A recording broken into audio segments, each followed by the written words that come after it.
At Midway USA, we know the AR-15 is one of the most popular rifles in modern American history.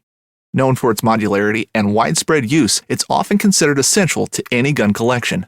The essential things you need to run an AR-15 are usually always in stock during shortages, things like magazines and 5.56 ammo. Whether you're looking to buy a new AR-15 or buy parts for your modern sporting rifle, log on and for just about everything for the outdoors, shop MidwayUSA.com. Fishing like a local isn't just about catching fish. It's about connecting with the environment and the people who call it home. It's about hearing the stories and traditions that have been passed down for generations and sharing unforgettable moments with the people you meet along the way. Fishing like a local is having an experience that stays with you forever. And with Fishing Booker, you can experience it too, no matter where you are. Discover your next adventure on Fishing Booker.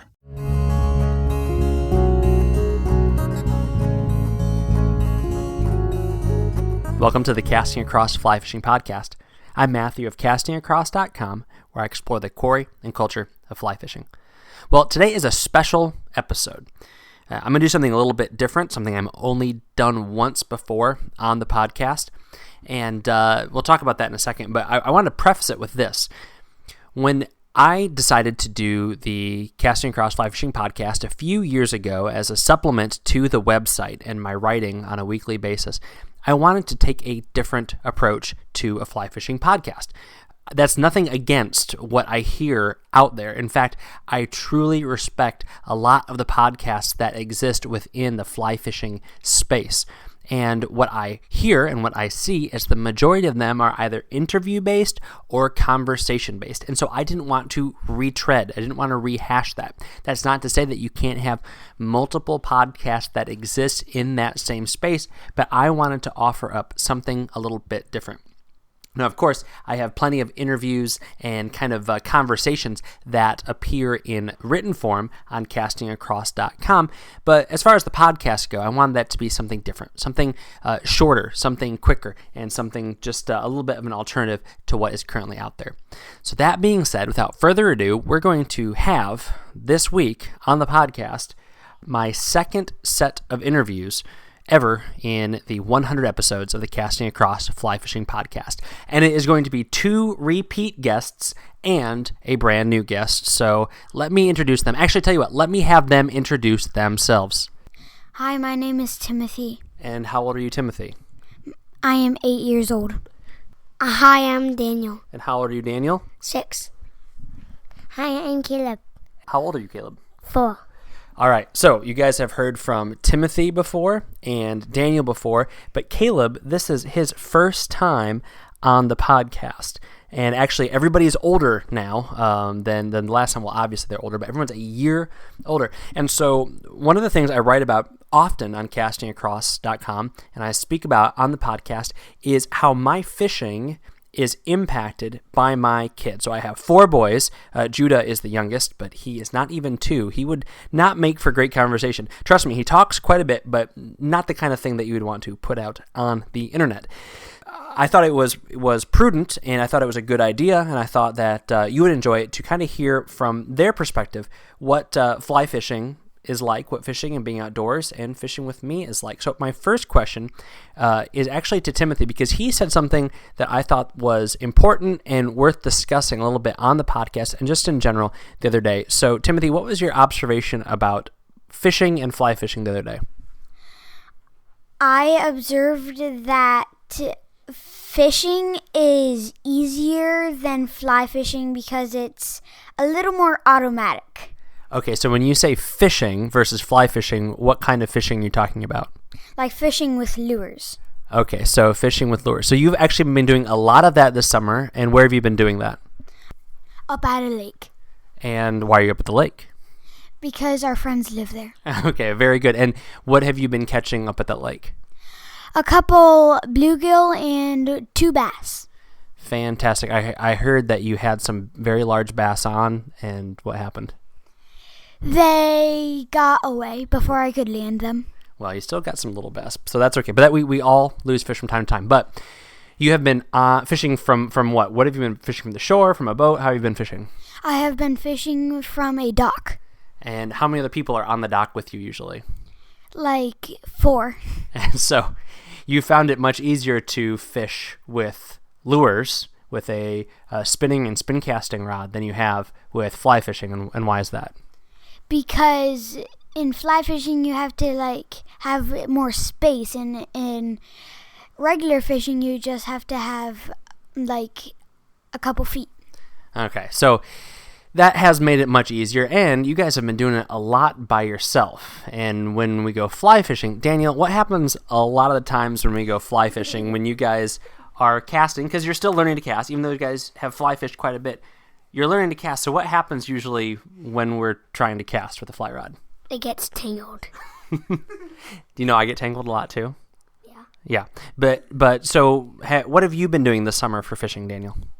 I've been fishing at the dock. At the dock also, and what kind of fish have you been catching? There were like millions of little fish, little sunfish, and I tried it one time and we didn't catch any.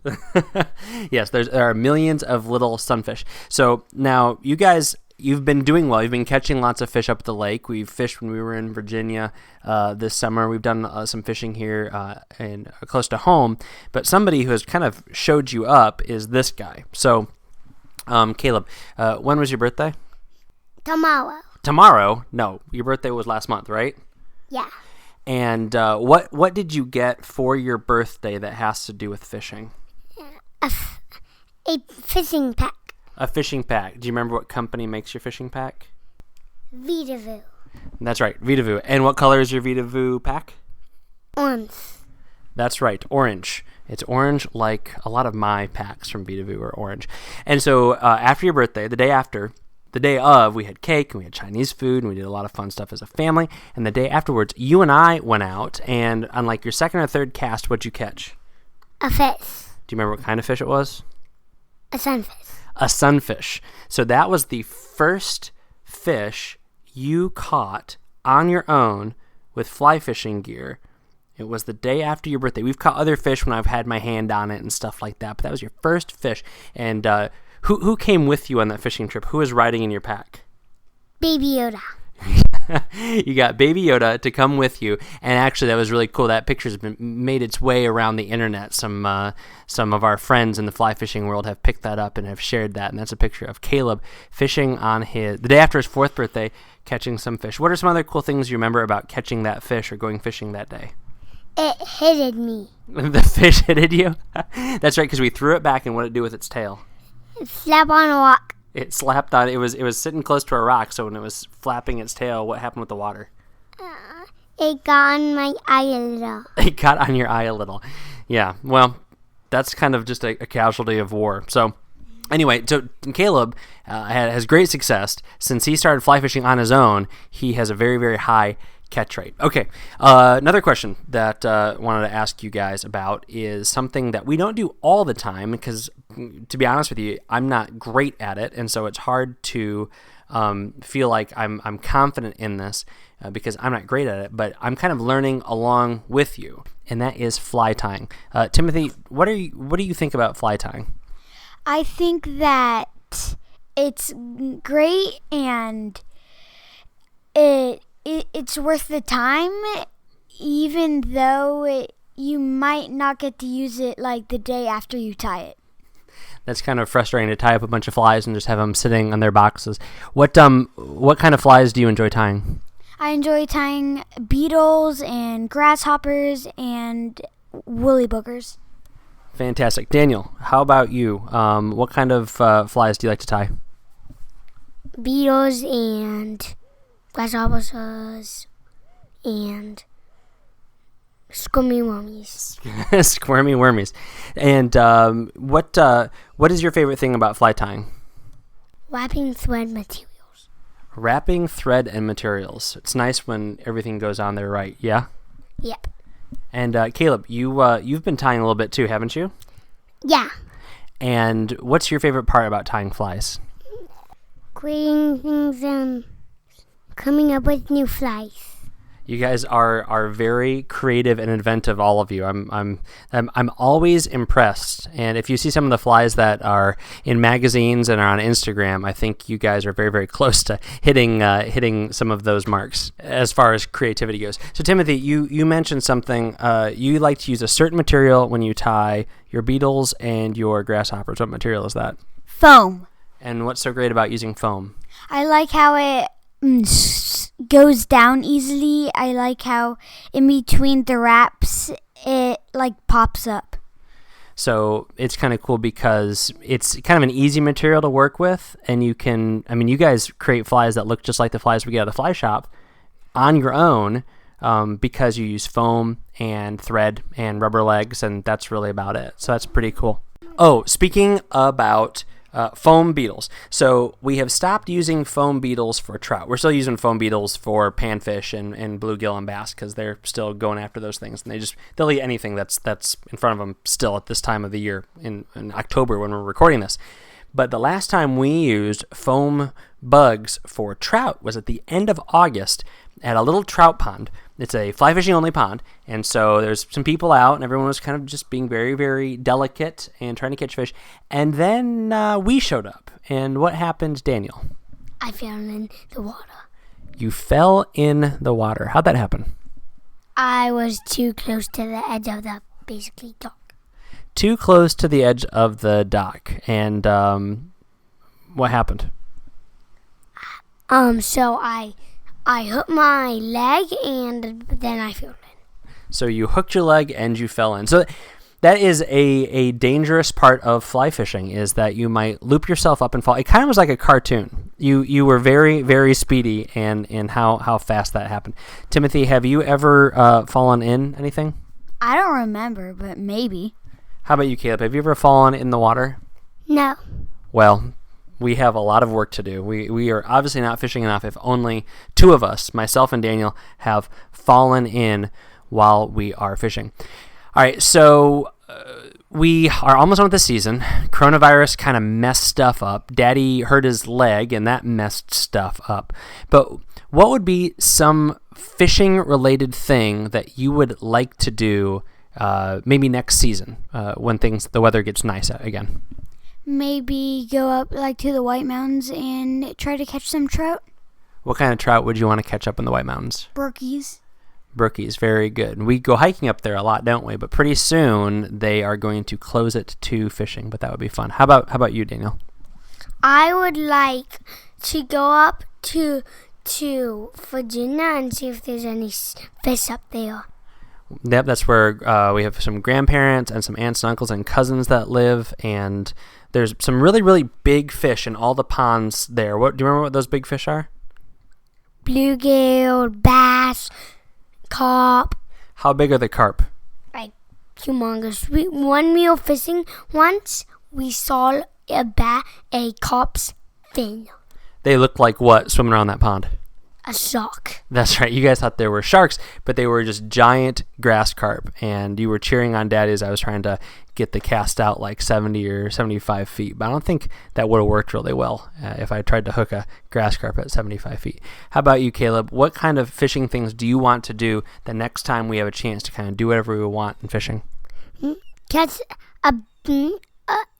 another rainbow fish. Catch another rainbow fish. So when you say rainbow fish, do you mean rainbow trout or the rainbow-colored sunfish that you caught? Sunfish.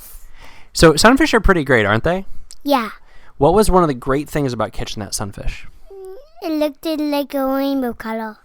So a lot of people think that trout are like the most amazing thing to catch, and trout are a lot of fun to catch. And like Timothy said, you know, the brook trout, especially this time of year in the fall, they have some of the most amazing colors that you can imagine. But you said something really, really important, Caleb, and that is that sunfish, and that can be either actual green sunfish or a fish called a pumpkin seed or a bluegill or any of their little buddies, are really, really pretty. And one of the awesome things about them is that they fight pretty hard. And actually, I think that inch for inch, pound for pound, a bluegill or a sunfish fights harder than a trout. Imagine catching a 14-inch sunfish. That would really put a bend in the rod. Fights harder than a largemouth bass, certainly harder than almost every trout that I've encountered.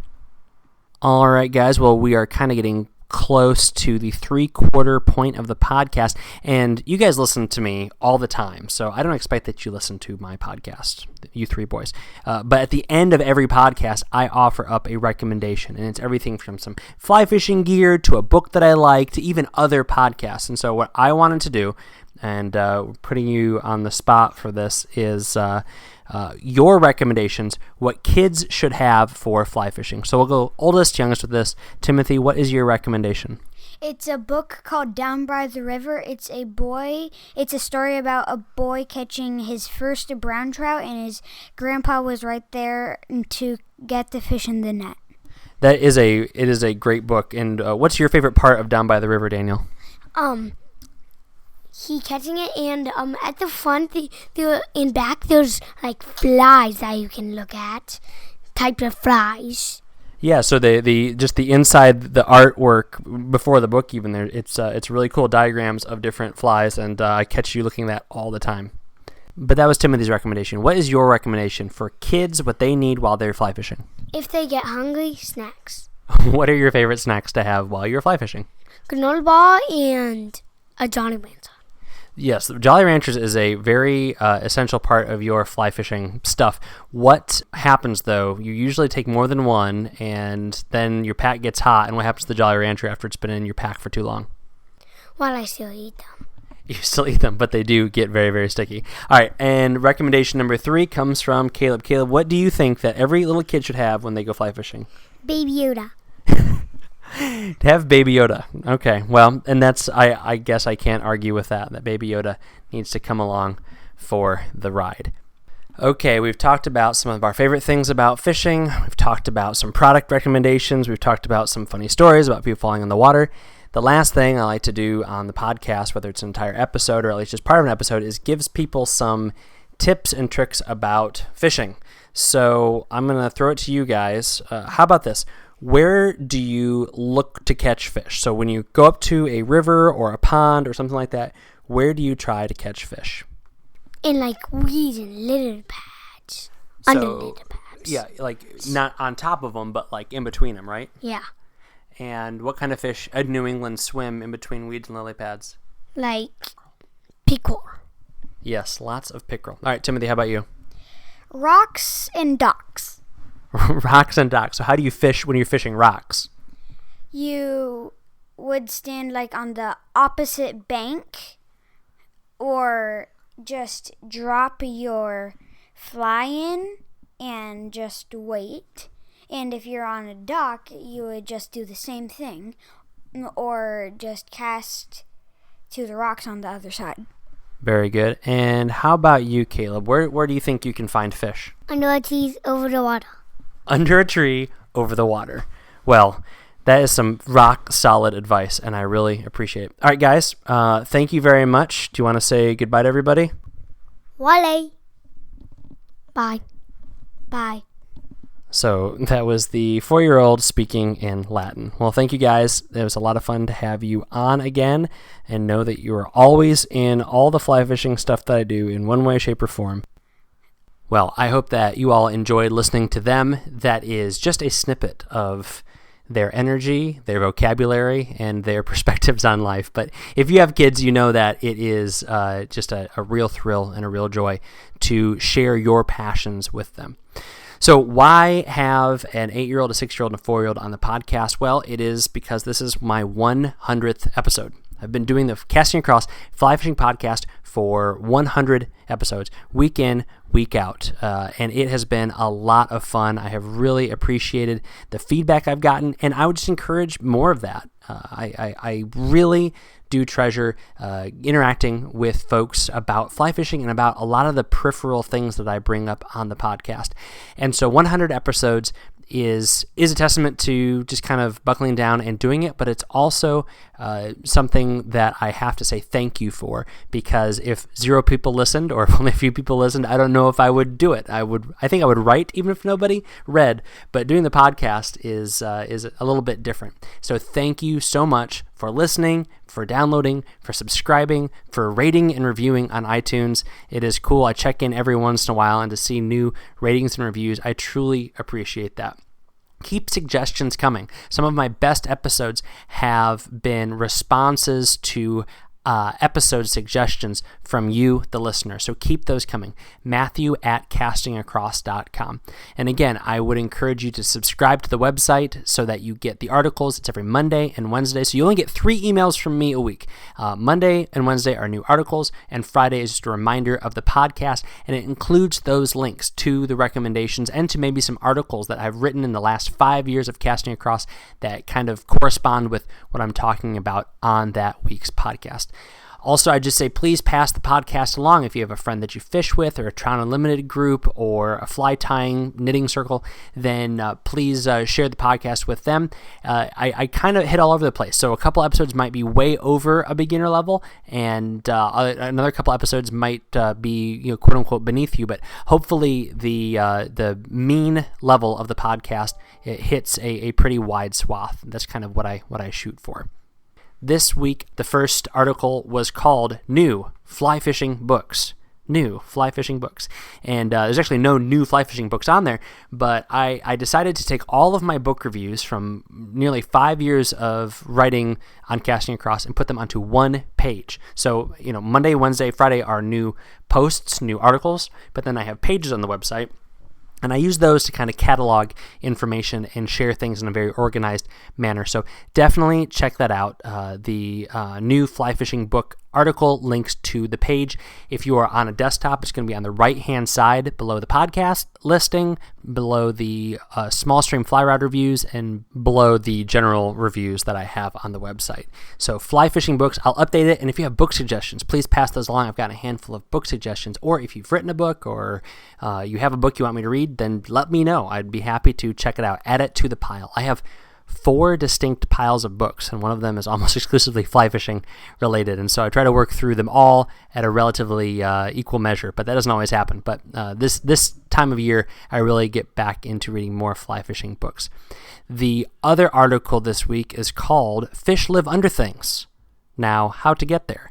So this is a very simple technique article that talks about casting underneath obstructions. You might say, I know how to do that. I do a bow and arrow cast. Well, without going into too much detail, if that obstruction is so low and you can't approach from an overhead trajectory, and you try to move your fly rod off at an angle at like a 45 or almost even parallel with the water in order to make a bow and arrow cast, it is very difficult to get that pinpoint accuracy. And that's just one example. So I talk about 4 different techniques, some of which I don't think are particularly helpful, but just because they are usable techniques, all the way to some that are different, but I think are actually your best bets at approaching obscured fish, because that's a challenge into itself. I mean, catching a fish is obviously kind of the goal, but getting to a fish that is hard to get to, there's a lot to be said for that. So check out Fish Live Under Things, now how to get to them on castingacross.com. This week's recommendation, I'm actually just going to echo what Timothy said. My boys have had Down by the River, written by Andrew Weiner and illustrated by April Chu. They've had that for a few years. The dust jacket is all wrinkled up, but it is a great book, and it is the kind of book that will get them fired up to go fishing. It's a good book that you can pass on to not just your kids, but your grandkids, but anybody this coming holiday season. We're actually drawing very near. I know that the author has been involved with programs like the Mayfly Project, and I've seen these books popping up everywhere. The artwork is beautiful, and it's just a fun little book that kids of any age will enjoy. I know that even my 2-year-old, or he's not quite 2 yet, but he gets into it when the boys pull it out and they point at the flies and enjoy reading the book together and with us. Thanks for listening to the Casting Across Fly Fishing Podcast. Please subscribe in your favorite podcast app and rate the podcast in iTunes. Then head over to castingacross.com, where you'll find more info on this podcast and 3 posts a week on the people, places, and things that go into the pursuit of fish.